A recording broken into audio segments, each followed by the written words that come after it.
Bom, pessoal, estou iniciando aqui a nossa live de hoje, esperando o Christian, que já chegou. Christian? Sim, pois não? Acho que agora vai dar. Que bom. Deu. Então, assim, muito obrigada, Christian, por estar aqui com a gente. O Christian é historiador, é um amigo de longa data, né? Estudamos juntos no colégio, nem é bom dizer quanto tempo, né? Faz isso, mas lá de Concórdia, nós estudamos juntos, e depois cada um foi para uma carreira diferente. E aí, como eu acabei trabalhando com comunicação corporativa, fazendo visitas com alunos ao espaço Memória Ipiranga, que era onde ele trabalhava, a gente acabou se reencontrando. Então, o Christian também faz a linha da história empresarial, da memória empresarial, e a gente acabou tendo um ponto de encontro mais adiante na vida. E depois eu ainda participei também um pouco do mestrado dele, ele acabou vindo para a área da comunicação, e a gente tem hoje várias interfaces. Bom, mas não estamos aqui para falar disso, estamos para falar de café e história. E eu estou muito curiosa hoje, Christian, com o que tu tem para nos dizer, né? Porque eu adoro história, né? Sempre foi uma das minhas matérias preferidas, mas eu tenho muita curiosidade, já li alguma coisa sobre o papel que o café teve ao longo da história do Brasil, especialmente, né? Ele é um commodity muito importante, um produto muito importante. Nos últimos anos, a gente vem trabalhando com esse conceito do café especial, né? Também, um pouco mais selecionado. E nas crises, mas eu queria ver o que tu tem para nos dizer, assim, o café ao longo da história, o café nas grandes crises brasileiras, nas pandemias, o que tu descobriu aí para nós?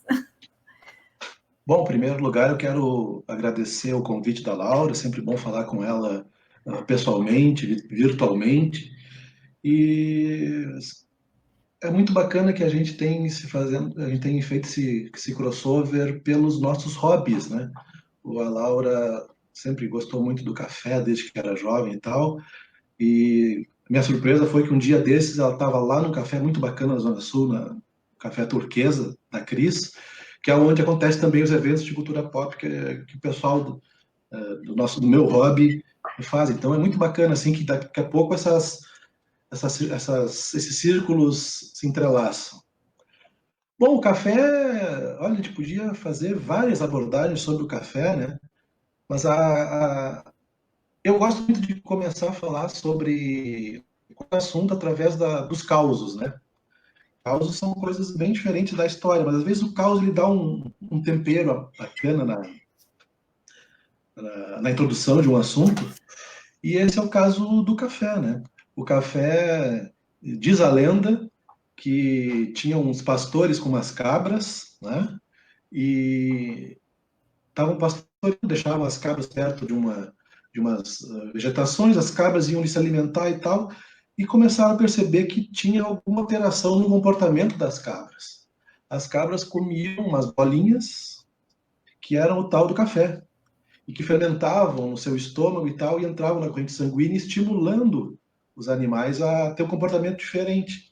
E eu acho isso muito interessante, até como uma metáfora do nosso comportamento, né? A gente tem uma certa zona de conforto, de atuação meio que padronizada, e algumas vezes o café serve como este estimulante, né? Tanto pessoal quanto até social, porque tu pode ver assim que ao longo do tempo alguns acontecimentos importantes da história do mundo foram engendrados em cafés, né? Revoluções, conspirações, algumas descobertas também científicas foram dado aquele eureka no café. Então, o café, além de ser uma bebida, né, uma infusão, ele é também um motivo de encontro de ideias. Eu acho que é esse o ponto superior do café. Seja ele como uma bebida, seja ele como local. Então, acho que o café ele é um grande aglutinador de diferentes pensamentos, diferentes profissões e tal. Eu acho que é mais ou menos por aí que o café ele funciona na vida da sociedade. Assim. Tá ótimo. Essa história das cabras eu já conheci, ela é muito interessante. E no Brasil, Christian, assim, o Brasil é ainda o maior produtor de café. Nós sabemos que a Colômbia ocupa um espaço importante, outros países da África, como a Etiópia, também uma produção interessante de café, mas recentemente eu ainda li no anuário de 2019, que saiu em 2020, mas que é referente a 2019, que de cada 3 xícaras consumidas no mundo, uma é de café brasileiro. Então, assim, o café, claro que a gente tem outras culturas importantes, mas o café continua sendo uma cultura muito importante e está ligado a vários ciclos, né, da história do Brasil, né? Inclusive, a Laura pediu que eu trouxesse algumas coisas diferentes, assim, sobre história, e eu já vou ir mostrando aqui, me livrando dessa pilha de coisas que eu tenho aqui do lado. Olha só. Sobre história do Brasil, assim, um manual excelente, que é a bola de segurança, né? Na dúvida, tu consulta o livro tal. Quase toda a área tem esse grande referencial. É esse aqui, ó. Sobre história do Brasil, é este livro aqui, ó. História do Brasil, Boris Fausto. É um livro até um pouco grosso, mas é um belíssimo resumo, é da editora da Unesp, né? E sobre a questão da importância do café na história do Brasil, porque assim, Laura e amigos, eu acredito que a história, muito além de datas e de nomes de pessoas, história é contexto. Se tu conseguir compreender o contexto que aconteceu, determinado fato, fica muito mais fácil, porque tu consegue identificar a movimentação da mente humana, né? Outro livro aqui que eu já trago aqui para vocês é esse aqui, ó. As Barbas do Imperador. Na realidade, tem pouca coisa sobre o café, mas tem muita coisa para entender como é que funcionava a política do Império, né? Que foi exatamente o período onde o café chegou no Brasil. E curiosamente, o café ele chegou no Brasil simultaneamente no Brasil e na Colômbia. Lá por volta de 1700, ele já vinha num processo de migração da origem, que a origem da planta café é uma origem africana. E aí, ao longo do tempo, ela foi passando. Sim, foi passando, começou na Etiópia, aí depois ele passou pela Pérsia. A Pérsia teve um dado muito importante na história do café, que foi o primeiro local onde o café foi torrado. Porque antes ele era feito como uma infusão, como se fosse um chá dos grãos. Na Pérsia. Por isso que até hoje tem uma tradição do café turco, né? Exatamente, é isso aí. É um modo diferente do preparo, é o modo original do preparo do café, né? E na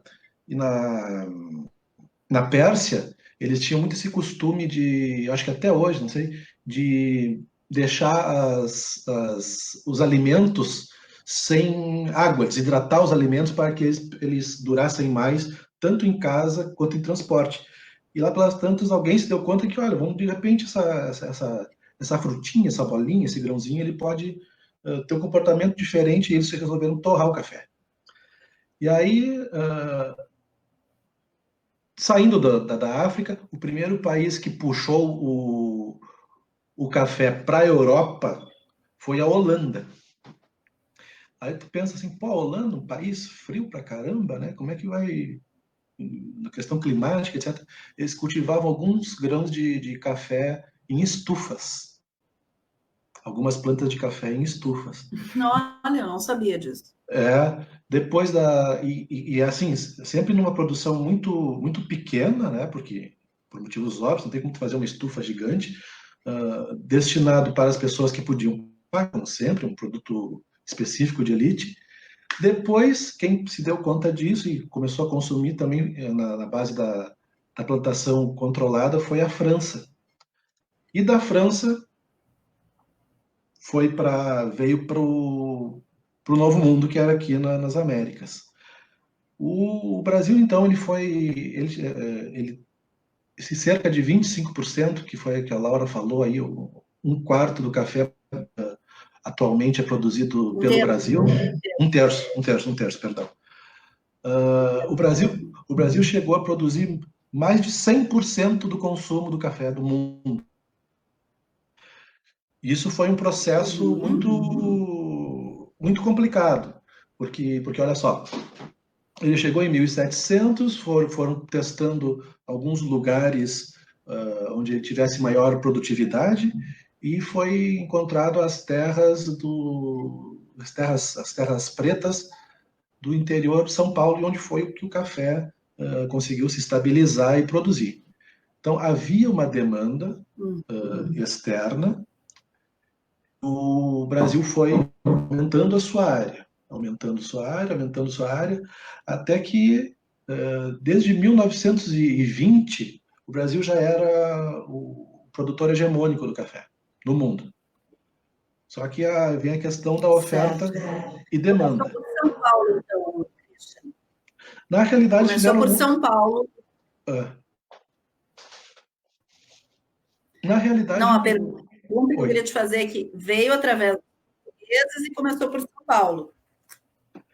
Teve um pequeno estágio na Bahia, para ver se funcionava. Tanto é que tem acho que a pioneira produtora ainda está na Bahia, alguma coisa na região de lá funcionando. Não sei se ainda funciona. Mas fizeram uma espécie de teste na Bahia e foram descendo e chegaram em São Paulo, onde se estabilizou e cresceu a produção. Só que essa produção, ela vinha um compasso bom entre produção e demanda. Daqui a pouco a produção começou a chegar à demanda e superou a demanda. Né? E aí a coisa não deu muito certo. Porque, assim, muita coisa da riqueza paulista, a origem, ela está no café. Bom, exatamente. A política do café com leite, que vem depois, né? Vem bem depois, mas o café em São Paulo e o leite em Minas, né? Ele deu o café que deu vamos utilizar um termo aqui, marxista, né? Ele proporcionou a acumulação primitiva de capital, né? As pessoas tiram da terra a riqueza e depois vão conseguindo pegar essa riqueza e investir em outros setores. Por exemplo, o café deu a base econômica para que São Paulo construísse seu parque industrial 40, 50 anos depois. Né? Outro fator importante para São Paulo ter essa hegemonia econômica no Brasil, que permanece até hoje, eu digo dois fatores importantes. Um é o isolamento de São Paulo. Enquanto o Nordeste teve em 2000, Rio de Janeiro, teve franceses no Rio de Janeiro, Rio Grande do Sul viveu em guerra, São Paulo ele ficou tranquilo, sem grandes guerras, grandes disputas, exceto em 1932, eu acho, na Constitucionalista. Mas até aí já estava estabilizado a sua economia e hegemonia. Outro fator importante que São Paulo teve como fundamental na sua economia foi a mão de obra barata. Né? Antigamente, antigamente os escravos, e depois da abolição da escravatura, os imigrantes. Né? Então, tu tem italianos e outros também, japoneses tem bastante, mas fundamentalmente italianos que vieram para cá, vieram lá para São Paulo. Né? Então, tu tem área... Sim, trabalhar também na lavoura do café. Então, tu tem área boa, tu tem isolamento geográfico, paz no teu território, mão de obra barata, enriquece. E aí essa super oferta de produtos, e para que os produtores não tivessem um grande prejuízo, eles resolveram queimar boa parte da safra do café. Teve essa queima entre 1929 e 1930. 1929, isso. Sim. Esse episódio que bem interessante de te contar, porque, primeiro, só retomando o que tu falou, que eu achei muito interessante, São Paulo criou grandes barões do café, né, que acabaram investindo também na metalurgia, em outras áreas, muitos morando na capital, mas aquele eixo Santos e São Paulo, né, muito forte. A produção do café anterior era Ribeirão Preto, né, todas essas regiões aí, mais do interior. Depois veio para Minas, e tanto que hoje existe até hoje o Museu do Café em Santos, né, que é um lugar fantástico, assim, de se conhecer, que tem toda essa história, né. E aí eu queria que tu falasse da crise de 29, que muito se compara o momento atual com a crise de 29, né.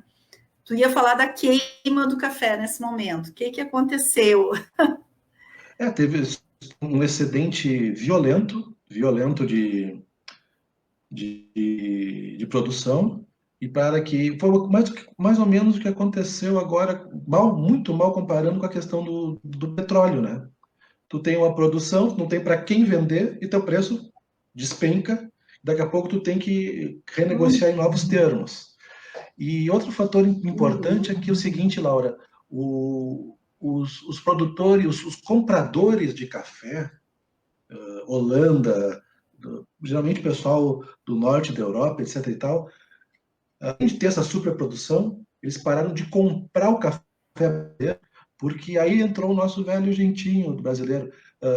Eram colocados dentro das sacas para dar para chegar no volume de 60 quilos outras coisas que não eram café. Aí começa a poluição do nosso café, né? A adulteração do nosso café.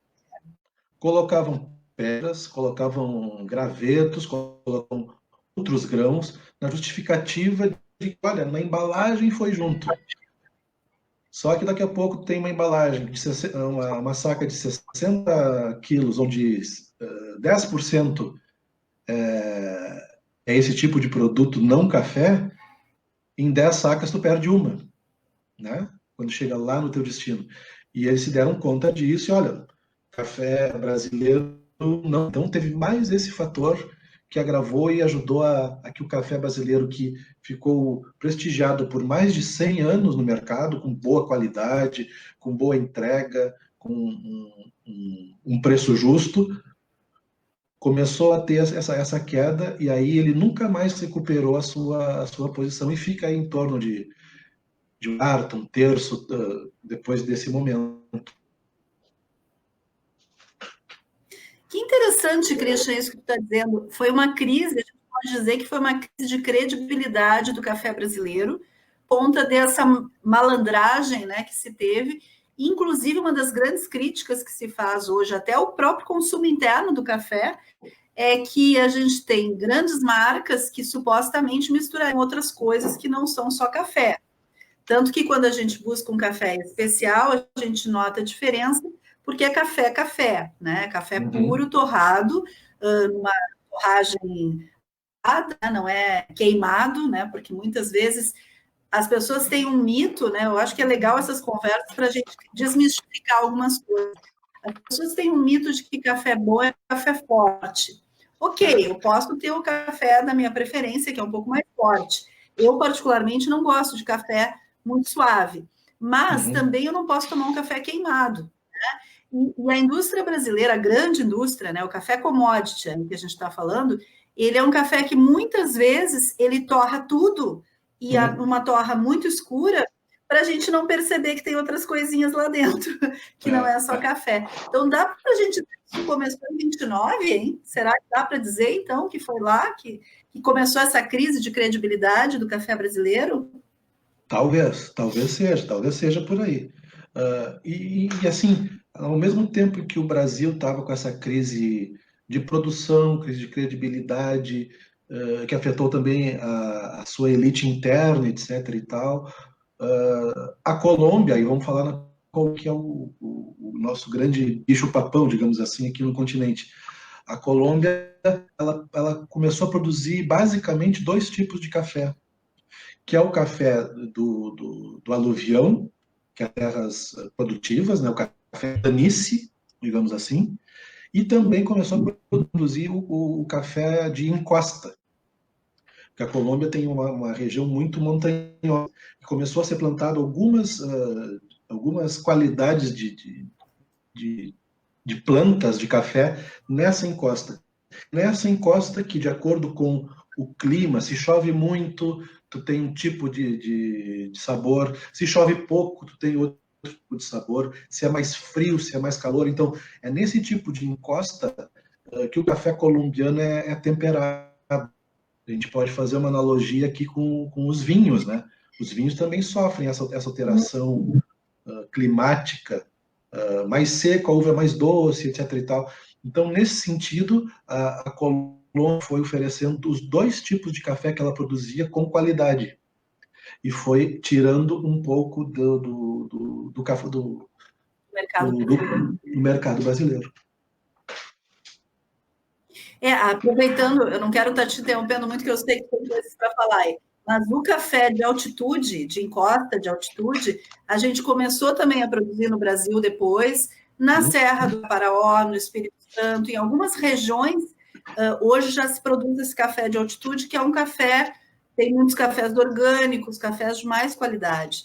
O café de planície é o café mais comum, né, que a gente já conhece, que é de boa qualidade também, eu posso muito bons, né?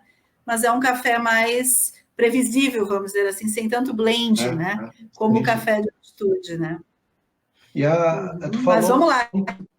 Tu mencionou agora há pouco a questão da datação, que é uma questão técnica que eu também conversei um dia desses com um amigo que faz café na hora e tal. Ele falou que são os dois momentos críticos do café, né? É quando tu torra ele e quando tu coloca a água. Tu tem dois momentos muito perigosos para a perda da qualidade do café.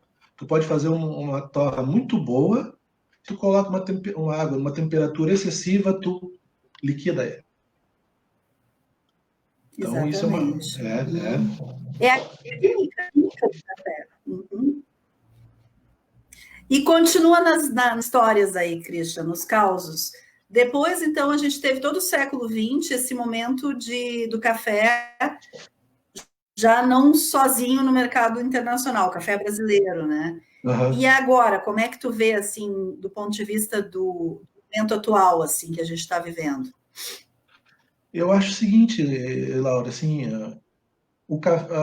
as grandes bebidas do mundo, elas têm ou um momento histórico específico ou um lugar específico onde ela tem uma hegemonia, né? Vamos lá, então. Quando a gente pensa em Grécia e Roma, em qual bebida a gente associa diretamente? Ao vinho, né? Sempre estavam colocando vinho. E por que o vinho e não a água? Porque a água era muito fácil de ser contaminada. Então, qualquer coisa que eles bebiam o vinho como se fosse água. É essa a moral. A água ela servia para higiene, para outras coisas e não para o consumo próprio, para elaboração. A água ela tinha que ser fervida. Essa é a questão. Quando a gente pensa no começo do desenvolvimento da cerveja, tem dois momentos. Tem o momento lá da Mesopotâmia, quando ela aparece, e tem o desenvolvimento na Idade Média, né? Então, se tu pensa assim em destilados, vodka, tu pensa em climas frios. Por quê? Porque a vodka, do destilado, ele dá uma certeza de qualidade. A vodka, o destilado, ele não envelhece, ele não estraga, a vodka não estraga, entendeu? Então, se tu pensa mais um pouquinho assim, se tu pensa em Coca-Cola, ou Pepsi, ou refrigerantes de cola, tu já remete a uma região dos Estados, uma região específica, Estados Unidos, né? Então, tu pensa em café, qual o grande momento do café na humanidade? Foi ali pela Revolução Industrial, um pouquinho antes, um pouquinho depois, onde as pessoas descobriam, se estimulavam, os intelectuais se reuniam para conversar sobre o futuro, sobre suas ideias, as pessoas também dentro da produção, o consumidor de massa começa a ter acesso e ele utiliza o café como estímulo, né, para dar aquele gás, né? Então, o café ele teve o seu momento, né? Penso que agora ele está num processo de reação. E o processo de reação eu te explico por quê. Porque o café ele foi muito difundido entre os anos 70 e 90, 2000, por essas redes grandes, tipo o Starbucks, né? Que massificou a produção do café. E tem um livro aqui muito bacana que eu descobri desses aqui por uma livraria que tem aqui perto de casa, que é esse aqui, ó, A Febre Starbucks. Ó. Legal, Não, quero emprestado depois. não, claro, E, não é Christian, uma. só fazendo um adendo, eu te diria que não só o Starbucks, porque é mais recente, mas grandes indústrias como a Melita, né, internacionalmente, aqui no Brasil a gente tem outras marcas importantes que fizeram essa disseminação, né? Antes da gente chegar nessa fase que tu vai falar agora, né? Assim, regionalmente, cada país teve a sua. Vamos pegar assim um modelo que todo mundo conhece, teve o seu Nescafé, né? O café solúvel, rápido, para tu fazer em casa.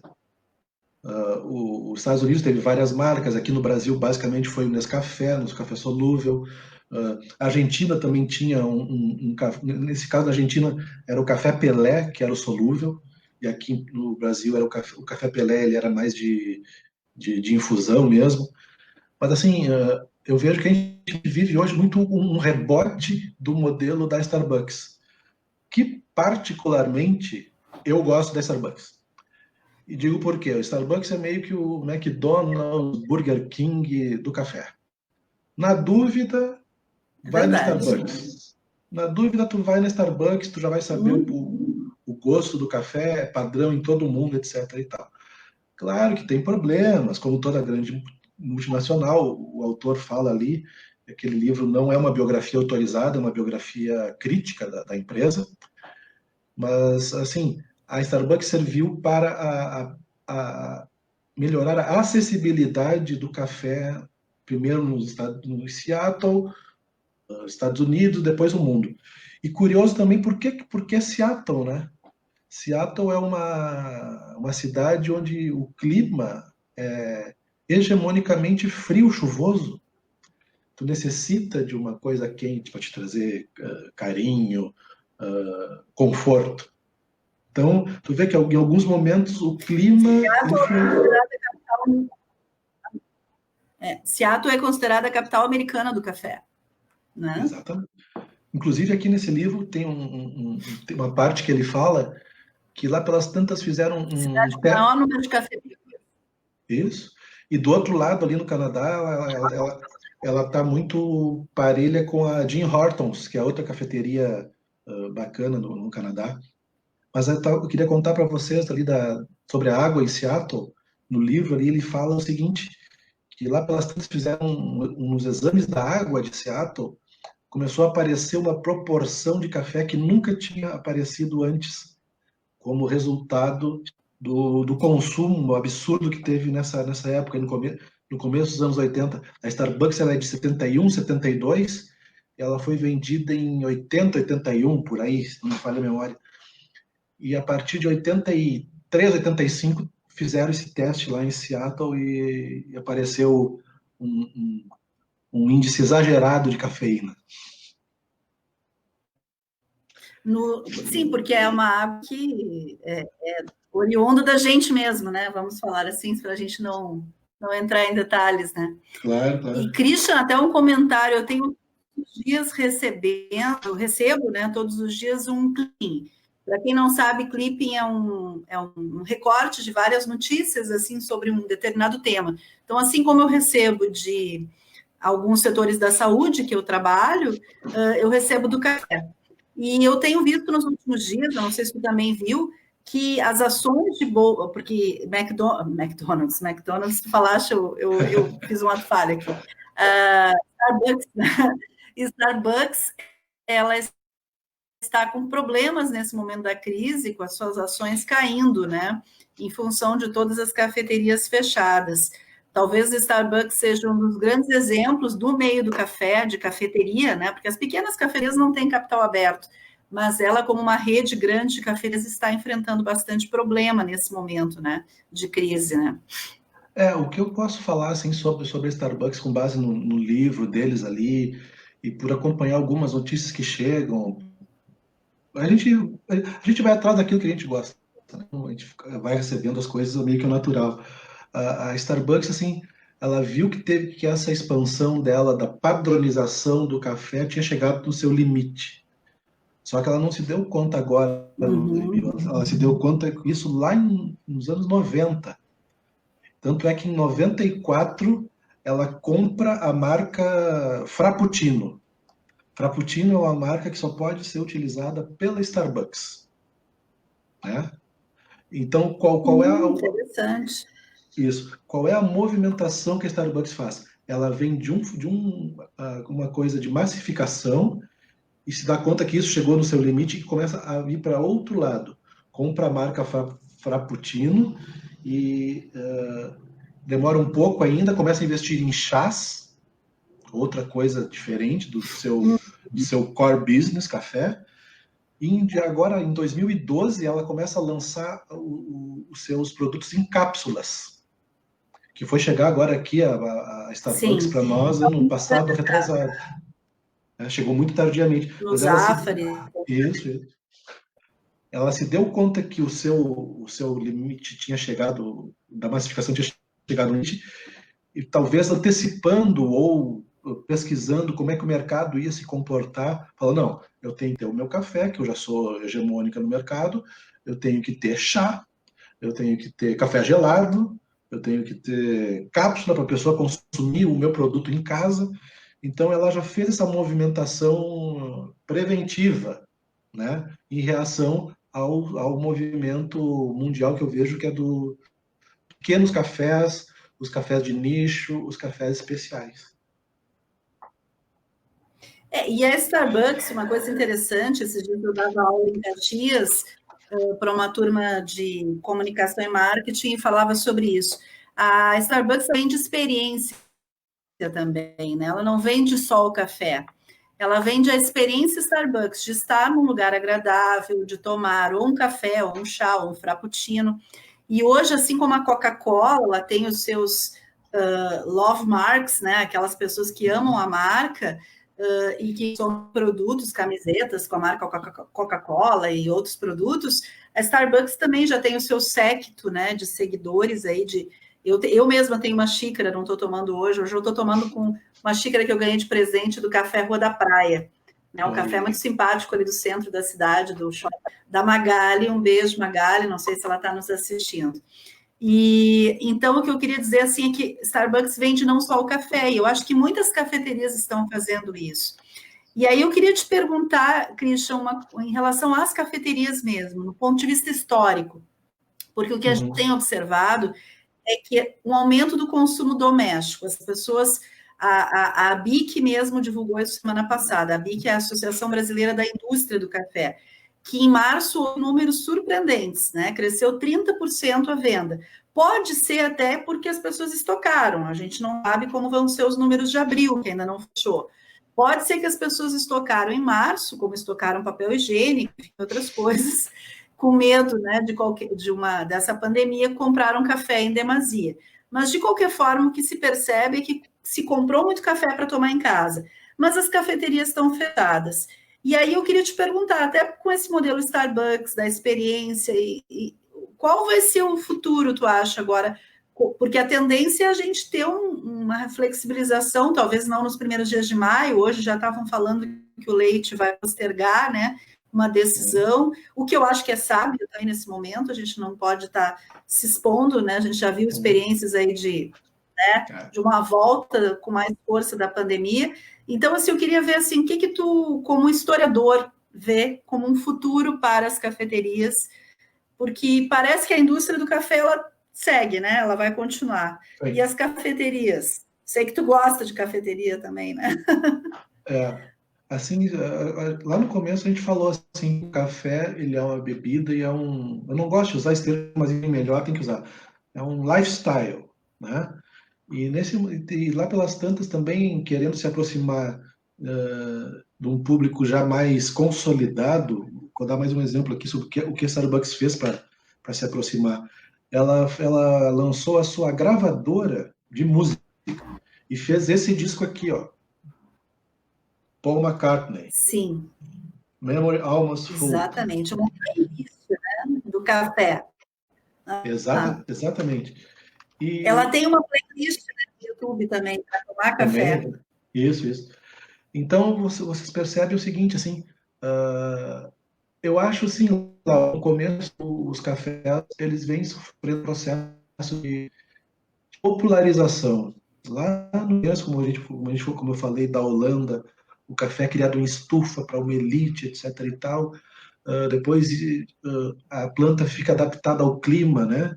E por que o café ele vai ser cultivado e ter um momento na história aqui no Novo Mundo? Porque tinha área disponível, não tinha densidade populacional, tinha área livre para as pessoas poderem plantar café à vontade.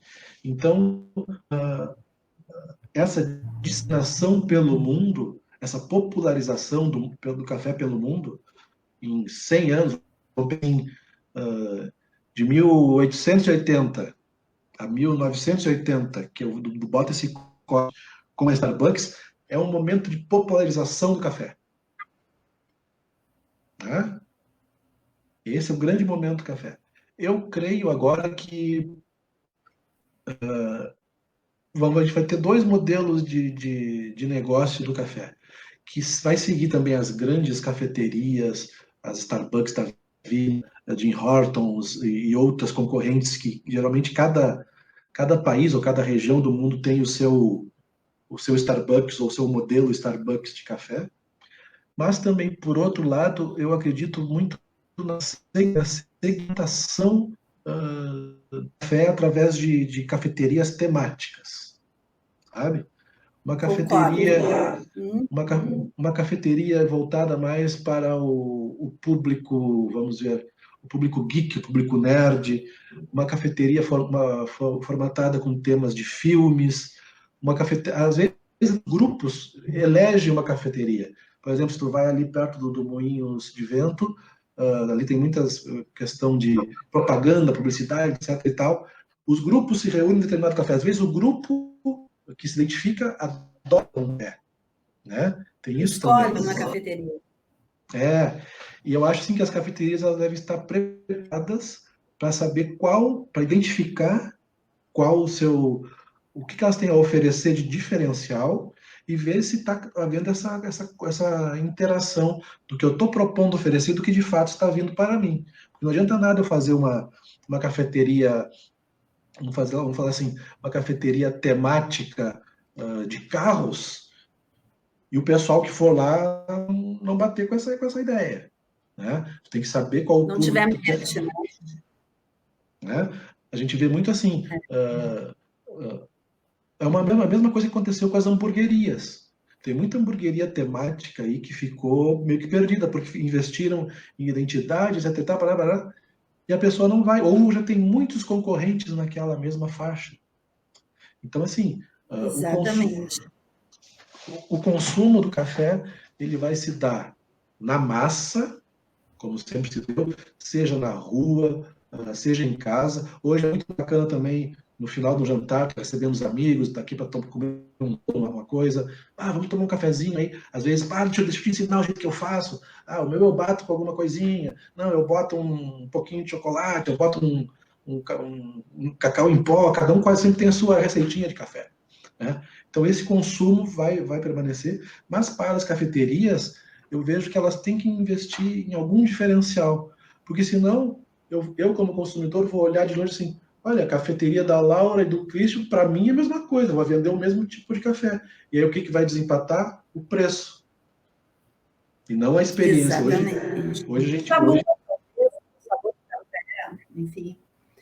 Eu posso ter o sabor do café também, eu posso ter uma cafeteria que eu gosto mais, enfim, da forma como o café é servido. Mas eu concordo contigo, acho que as cafeterias precisarão se segmentar, precisarão encontrar nichos, né?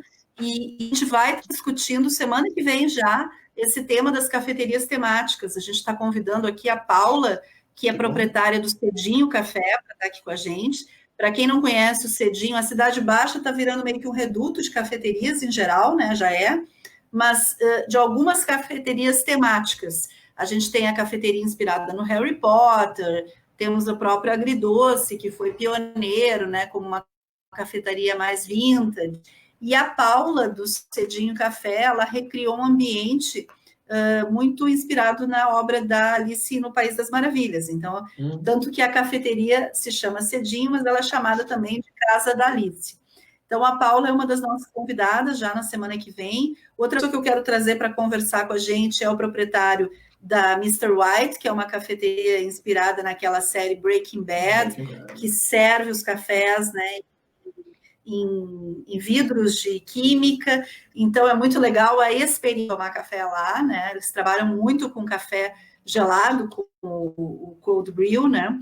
Então, que isso é importante. Eu vou ir também ao encontro, porque eu posso fazer o café em casa, na minha segurança, né, do lar, mas o que vai me fazer sair de casa, me arriscar nesses tempos de Covid, né?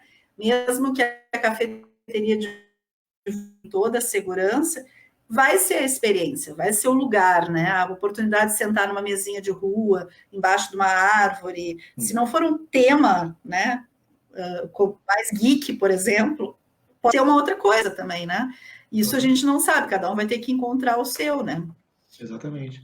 Eu queria deixar aqui e o que mais, Christian? Mais algum ponto que eu acho importante? Eu queria deixar aqui uma última dica de livro, que é um livro que trata sobre as diferentes bebidas do mundo ao longo do tempo, que é um livro muito bacana, muito bem escrito, bem leve. Não... É esse aqui, ó. História do Mundo em 6 Copos. Linda capa também. Bem bacana, bem bacana. Ele fala aqui, obviamente, do café, né?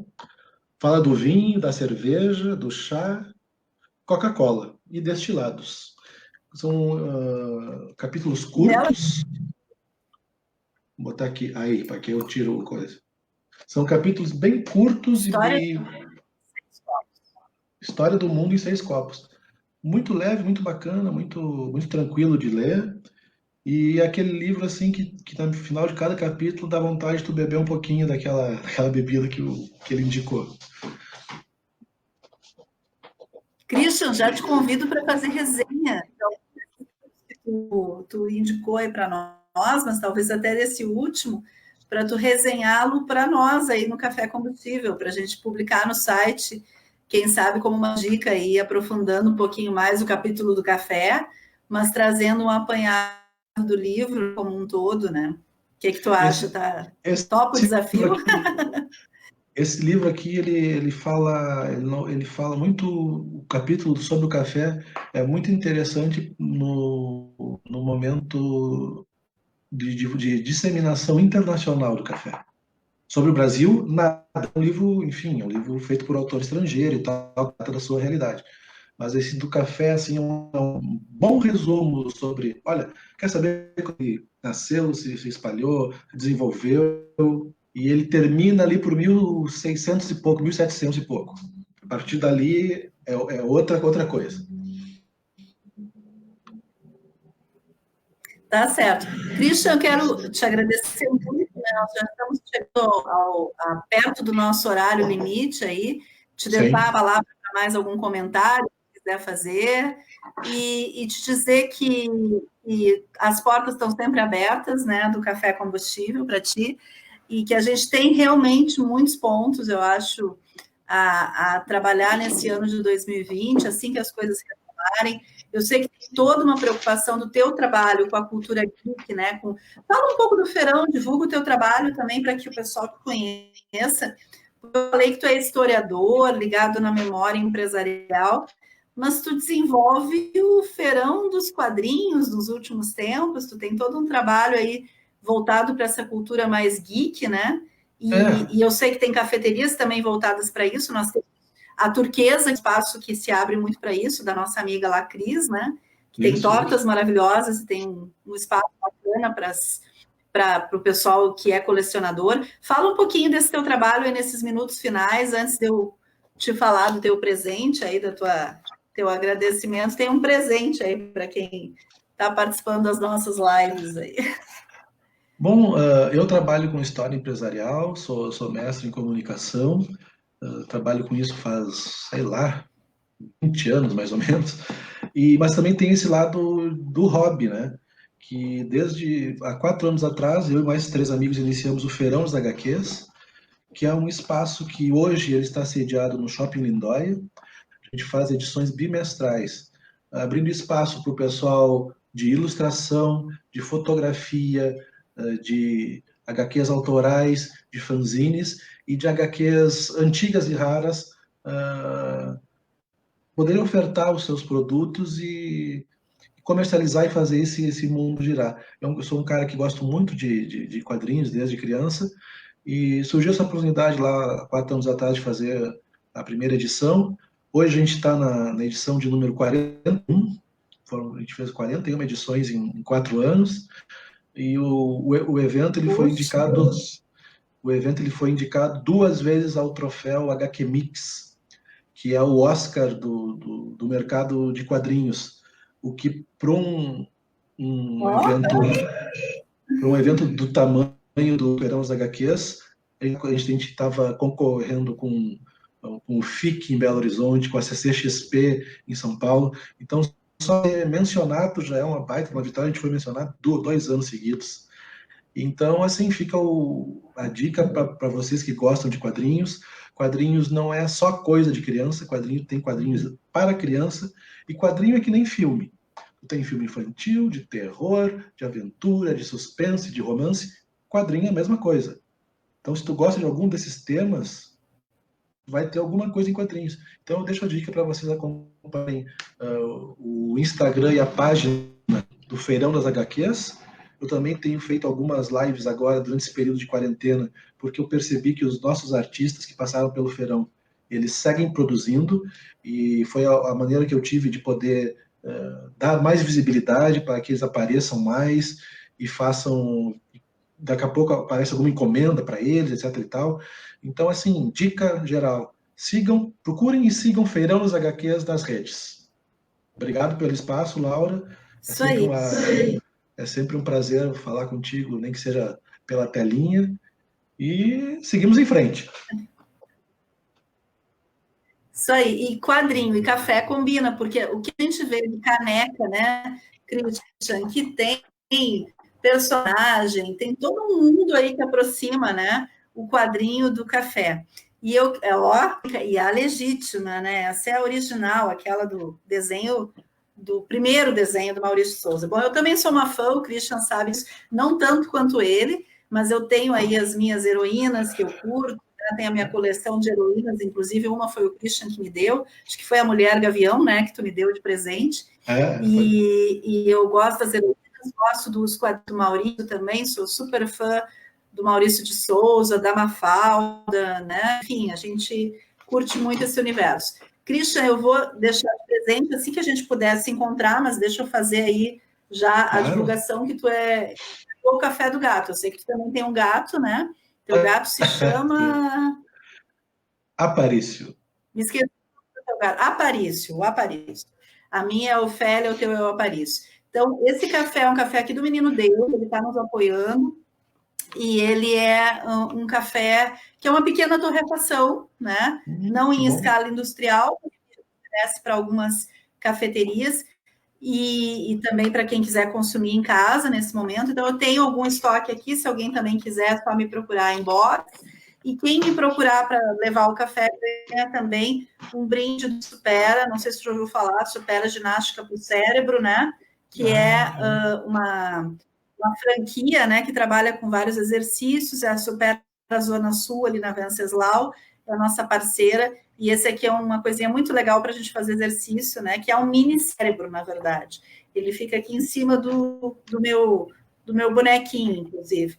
E, Christian, te agradecer muito a tua presença, então, a tua participação, né, eu acho que foi bem, eu saio daqui, olha, um monte de coisas que eu não sabia, né? Um monte de curiosidades que eu não sabia. Algumas eu sabia, outras eu reforcei contigo, e algumas foram totalmente inéditas para mim, né? Como a própria questão da Holanda, eu não sabia da produção em estudos, né, lá no início, né, da história do café. Então, muito obrigada, que tu possa voltar mais vezes aqui para conversar, que o pessoal também possa te seguir, e tu também, como participante do grupo, assim como todo mundo, tá, pessoal? Quero aproveitar essa oportunidade. É um momento que está difícil para todo mundo, que a gente tem que se ajudar. Divulguem seus trabalhos, divulguem seus projetos. Ontem, enquanto eu estava falando com vocês, veio o pessoal da Pani de Nani me trazendo o kit Dia das Mães que eles vão oferecer, então daqui a pouco a gente vai postar sobre isso. A Andréia, do meu pingente, que faz parte do grupo, também está fazendo uns pingentes para mulheres que gostam de café, para Dia das Mães. Então, assim, divulguem os seus produtos e serviços, porque é hora da gente se ajudar, tá? Amanhã, pessoal, já que tu falou tanto em livro, né, Christian? Amanhã a gente vai ter um escritor. A gente vai ter o Antônio Aruanda, te convido para estar com a gente, Christian. Ele é um escritor da Bahia que eu conheci através desse mundo do café. Eu acho que o mundo do café ele é tão legal, porque ele me fez conhecer gente na Bahia, gente em Minas Gerais, São Paulo, Portugal, Seattle. Então, eu já falei com gente do mundo todo, né? Mesmo virtualmente, né? Sobre a questão do café. E o que me aproximou do Antônio Aruanda foi justamente o livro dele, que se chama Café, que eu ganhei de presente de uma amiga. E o livro tem uma personagem, que é uma cafeomante, né? Ele se passa numa fazenda, na Bahia, área rural, né? E uma das senhoras, que eu não vou contar todo o livro, ela é cafeomante, né? E o que é uma cafeomante? É uma pessoa que faz a leitura da borra do café e vê a sorte, o destino das pessoas. Então, o Antônio amanhã vai direto da Bahia, direto do Senhora, próximo de Salvador. Ele vai estar entrando aqui com a gente para contar sobre esse livro, sobre esse processo criativo e como o café foi inspiração e como o café é inspiração para outros livros também. Então, quem gosta de escrever, assista amanhã, não perca, né? Porque pode ser um excelente elixir aí para a criatividade, né? Para a gente ter ideias, não só para livros, mas para várias coisas. Christian, muito obrigada, né? Então, toma os teus cafés aí, te cuida, né? Como todo mundo, fique em casa, né? Nesse momento, porque é necessário, a gente está fazendo isso pelo bem de todos, tá? Hoje é Dia Mundial também de vítimas, né? De acidentes de trabalho. Eu que trabalho com a saúde, então lembrar dos profissionais da saúde que estão movidos a café, né? Porque precisam tomar café para aguentar o repuxo e que nesse momento muitas vezes estão aí se sacrificando sem EPIs, colocando em risco suas famílias, os médicos, os enfermeiros e técnicos. Então, a nossa homenagem a esse pessoal todo, né? Alguma palavra, Christian, e antes da gente encerrar aí, alguma despedida? Não, era isso. Fiquem em casa, cuidem-se, saiam o mínimo possível. Daqui a pouquinho vai passar e todo mundo vai poder se ver de novo. Fiquem bem. Grande abraço. Isso aí. Então tá, pessoal, amanhã a gente volta por volta das 2 horas, na hora do café, tá? E vamos criar aí essa rotina de todos os dias conversar com alguém aí, toma um cafezinho, vocês aí, eu aqui, certo? Um beijo, beijo, Christian, obrigada.